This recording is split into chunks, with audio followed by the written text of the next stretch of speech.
అదే మరి వెంకటేశ్వర స్వామి దేవాలయాలు. దీన్ని మొన్న కూడా నేను చెప్పాను. ఈ దేవాలయాలు రాష్ట్రంలో అన్ని గ్రామాల్లో ఉండాలి, దేశంలో అన్ని రాజధానుల్లో ఉండాలి, ప్రపంచంలో హిందువులు ఎక్కడుంటే అక్కడ కూడా ఉండాల్సిన అవసరం ఉంది. దీనికి కూడా కొన్ని కమిటీలు వేసుకుని అక్కడ ఉండేవాళ్ళు మనం ఎప్పుడప్పుడు మాట్లాడి ప్రపంచం మొత్తం వెంకటేశ్వర స్వామి దేవాలయాల్ని నెలకొల్పే విధంగా మీరు చేయాల్సిన అవసరం ఉంది. ఆ దేవాలయాలన్నీ మళ్ళీ ఈ మెయిన్ టెంపుల్ కి మనం అనుసంధానం చేసుకుందాం. ఇది గాని చేయగలిగితే ఇప్పటికే మన దగ్గర చూస్తే 2038 కోట్ల రూపాయలు ట్రస్ట్ కు వచ్చింది. ఎప్పుడోనే సంకల్పించింది, ఇది గ్రాడ్యువల్ గా పెరిగింది.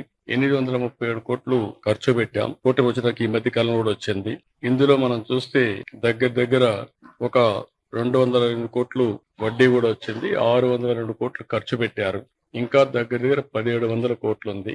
ఒక 5000 టెంపుల్స్ ని గ్రామీణ ప్రాంతాల్లో పేద ప్రజలకు, మారుమూల ప్రాంతాల్లో ఉండే వ్యక్తులకి వెంకటేశ్వర స్వామిని కొలిసే భాగ్యాన్ని మనం కల్పించాల్సిన అవసరం ఉంది. అది కూడా చేయాల్సిందిగా మిమ్మల్ని కోరుతున్నా. మిగిలిన అన్ని రాజధానుల్లో నేను కూడా ఒక లెటర్స్ రాస్తాను. ఈ పవిత్రమైన రోజున ఆ సంకల్పాన్ని చేసి అన్ని రాజధానుల్లో ప్రపంచంలో హిందువులు ఉండే ప్రతి ఒక్క ప్రాంతంలో వెంకటేశ్వర స్వామి దేవాలయాలు కడదాం. అక్కడ ఉండే దాతల ముందుకు వస్తే వాళ్ళ యొక్క ఇది కూడా తీసుకుంటాం.